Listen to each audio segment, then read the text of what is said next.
saya cek. Melanggar aturan. Memang setengah Jakarta harus dibongkar. Dengar omongan saya, kenapa yang lain diizinkan? Kenapa Makanya satu saya orang bilang, udah? saya kasih tahu Anda, saya tidak tahu di bawah ini banyak bajingan. Waktu saya masuk ke sini, saya melihat setengahnya bajingan di Jakarta. Iya, sekarang Makanya saya berusaha benerin. Karena berusaha benerin, ada undang-undang mengatur, saya baru boleh ngatur 5 tahun kemudian. selama Kamu dengerin saya dulu. Saya bilang di bawah saya banyak orang bajingan. Mungkin Anda nggak mau nyogok waktu dia resmiin. Jadi sekarang saya mulai ketemu nih. Jadi waktu kami meresmikan peraturan yang udah melanggar kan mau saya benerin nih. Ternyata orang saya di bawah itu saya curiga ada permainan. Kan saya perintahin yang salah dibenerin deh. Udah puluhan tahun salah. soalnya saya dapat Anda dengerin saya. enggak, ini saya dapat laporan. Anda dengerin saya jelasin baik-baik ya. Saya bisa naik darah kon. Ini setengah salah. Lalu saya perintahkan anak buah saya yang udah salah puluhan tahun dibenerin. Tapi waktu dibenerin itu ternyata kemungkinan anak buah saya itu main. Yang mau sogok dibenerin, yang nggak mau sogok didiemin. Aku nggak bisa, Jakarta ini gede loh. Jakarta ini gede banget dan pengusahanya juga banyak kan bajingan, nggak mau bayar pajak. Kau belum periksa pajak lu, pajak 10% lu masih nggak bener, kau beli data. Lu kalau 2 kali nggak bayar pajak pasti gua tutup sekarang. Jadi saya baik hati membenarkan izin kalian, tapi pajak bayar yang benar. Ini 10% bukan duit kamu loh. Rakyat nitip loh. Kalian curi. Saya punya data semua lengkap. Kalau saya mau tutup, saya tutup langsung. Makanya saya bilang, yang dosa lama udah deh. Tolong jangan curi lagi di masa saya. Nanti pasti saya tutup. Nggak enak nanti sama saya.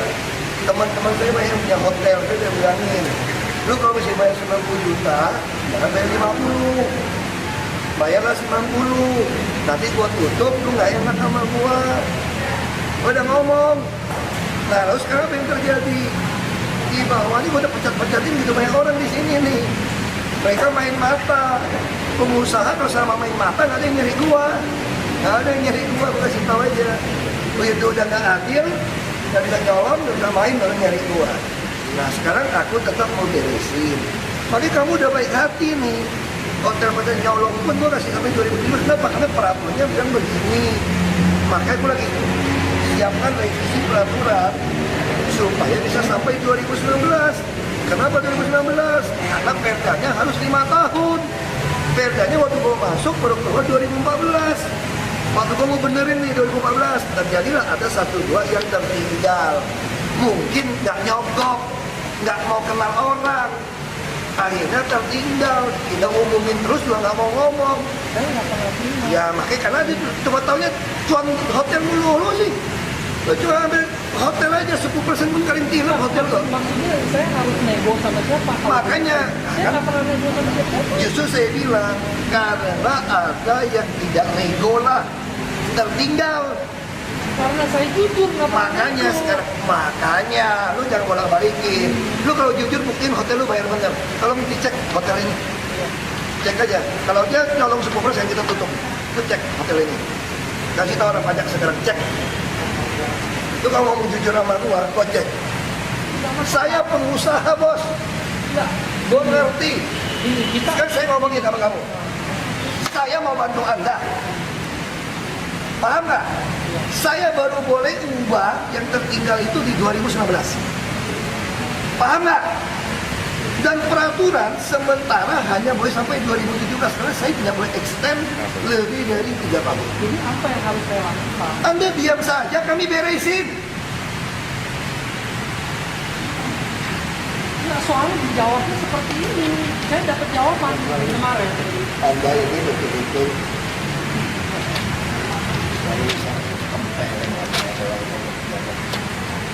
gue kasih tahu 17. Saya baru boleh ubah di 2019. Harusnya saya tulis diubah sambil menunggu perubahan sampai 2019. Paham nggak? Saya nggak bisa. peraturannya cuma boleh sampai 2 tahun, 3 tahun perpanjang. Saya juga pengen langsung 2019 saya ubah di Indonesia. Nggak bisa. Makanya sekarang saya tanya, hotel Anda masih jalan. Cuma suratnya bilang sampai 2017. Aku lagi cari aturan supaya bisa sampai 2019 selesai robah perdanya, paham nggak? Paham nggak sekarang? Undang-undang mengatur 5 tahun baru boleh gue ubah 2014 sampai 2019. Kalau nggak mau di penjara. Gua ini kerja baik aja mau dipenjarin orang. Makanya 2019 mau gue ubah peruntukan lo.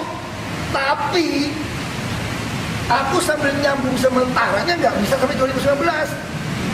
Karena peraturan cuma boleh 2 tahun, 2 tahun. Makanya 2017. Tapi 2017-19 gimana? Urusan kedua. Kita sambung lagi. Tapi 2019 gue ubah semua. Lo ngerti gak lo? Ngerti gak saya pegang itu semua? Kalau lu gak bayar pajak, gue tutup. Lu kasih tau teman-teman semua. Mama beliau bilangin Ahok doain dia umur panjang untuk lihat Ahok jadi presiden, supaya saya berantas munafik-munafik yang nggak bisa buktikan. Aku gituin. Lalu dia keluar ganti lagi yang lebih baik. Terus udah sore, udah malam muncul lagi dia. Tanyanya lucu banget pertanyaannya. Ini nggak dicatat. Pertanyaan sederhana nih, bukan bocorin BAP. Dia tanya, Bapak pernah nggak kepikir Bapak kan mau beli NJOP, itu harga terendah urusan negara. Bapak berhak menetapkan NJOP. Kenapa Bapak tidak perlambat menetapkan NJOP? Supaya bisa beli yang barang murah. Bagus toh pertanyaan toh, udah malam ini. Terus saya jawabnya sederhana. Saya pertama nggak pernah kepikir masalah itu. Karena itu sesuai kejahatan. Karena tugas saya kan mengadministrasi keadilan sosial loh. Itu kejahatan. Tapi nggak apa-apa. Sekarang kita asumsi aku turutin ide Anda ini. Saya juga belum pernah ngitung ya. Berarti saya nggak bisa cuma neken sumber waras loh. Seluruh yang warna merah ini, seluruh Jakarta Barat yang warna merah nih, aku juga harus turunin tuh. Terus kalau turunin, semua orang yang zona merah cepat-cepat bayar dengan harga murah. Jangan-jangan kalau hitungan saya belum pernah ngitung ya Pak ya. Jangan-jangan Pemda lebih rugi. Karena PBB-nya semua turun nih. Hanya untuk beli yang sumber waras. Itu jawaban saya pertama Pak. Walaupun ini ide nggak pernah ada di saya. Ini ide penjahat ini Pak, saya bilang. Kriminal ini. Sebagai pemerintah kalau itu. Terus yang ide kedua, saya kasih tahu Pak. Kalau berhasil saya tekan itu pun, anggap lebih untung. Emangnya sumber waras harus jual sama lo? Sekarang swasta beli bangun rumah sakit, bangun palliative care, bikin apartemen, boleh nggak? Boleh. Dan dia beli harga pasar. Emang dia mau jual sama lo? Sekarang aja namanya NJOP mendekati harga pasar, makanya dia mau aja. Dia itu jualnya tuh harga pasar loh. Nah sekarang saya tanya, bisa nggak saya nekan sumber waras? Ada lagi pertanyaan yang lucu banget. Bapak tahu nggak HGB sumber waras akan berakhir 2015? Ini kan bahasanya LSM yang DPR di belakang gitu loh. Oh gitu ya. Kalau begitu Republik kita kaya raya Pak. Karena hampir semua pabrik, sertifikat apapun di Indonesia atas nama PT, termasuk sawit semua, tambang semua apapun, itu pakai HGB, HGU. Ada masa selesai. Kalau diterjemahkan selesai ini, kita ambil balik, kaya kita Pak. Kaya Pak. Itu siapa yang ngajarin kayak gitu Pak? Undang-undangnya Pak, Bapak baca nggak? Aku gituin sama orangnya. Orang BPK ya Pak? Dia kayak orang BPKP. Aku bilang begitu, kemarin di KPK gitu. Ya 4 orang periksa. 3 sih enak aja, 1 keluar masuk, Saya kira orang BPKP sih. Masih mau nantang seluruh pejabat BPK yang ada bila perlu, buktikan pajak yang kalian bayar, harta kalian berapa, ini saya ngomong. Biaya hidup kalian, anak-anak Anda kuliah di mana? Saya mau tahu semua. Kalau nggak bisa buktikan itu, nggak boleh jadi anggota BPK, nggak boleh periksa orang. Karena kalian bisa jadi ada unsur masalah nanti untuk yang seperti itu. Mulai sekarang periksa ya DKI sekencang mungkin, periksa saja. Bila perlu bikin sampai Ahok bisa masuk penjara. Tapi saya akan menuntut seluruh kabupaten kota provinsi se-Indonesia dasar periksanya sama sesuai yang disampaikan oleh BPK. Dia mempunyai dasar pemeriksaan yang sama. Saya akan mulai mengaudit nanti daerah yang dapat WTP semua itu apa. Ada kepala daerah yang dapat WTP masuk penjara juga toh. Nah saya mau tahu itu. Biar kita terbuka, selesaikan urusan republik ini gitu loh. Supaya beres sama-sama. Jangan merasa BPK kayak Allah maha kuasa aja di republik ini.